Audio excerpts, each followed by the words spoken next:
প্রবাসী কল্যাণ মন্ত্রণালয় এবং ফরেন মিনিস্ট্রি যৌথভাবে আমরা এটা নিয়ে ডিসকাশন হয়েছে।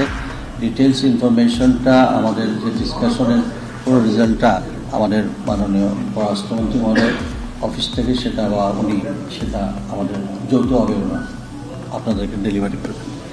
আমরা এই ক্রাইসিসটা কীভাবে মিট আপ করবেন সেটার জন্য আমরা সব ধরনের প্রস্তুতি আলোচনা আমাদের শেষ হয়েছে।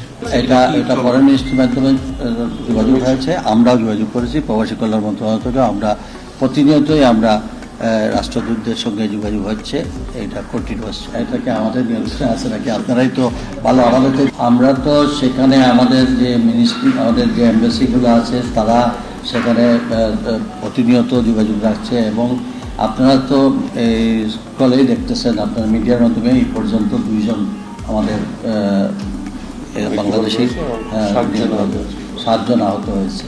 তো আমরা এটা যখনই যেটা পাচ্ছি আপনাদের মিডিয়াতেই আমরা এটা। মাননীয় প্রধানমন্ত্রী আমাদের 3-4টা মিনিস্ট্রিকে একসঙ্গে কাজ করছে। এই যে বলছেন ভিসা সংক্রান্ত বিষয়ে আমাদের একটা সেল গঠন করা হয়েছে।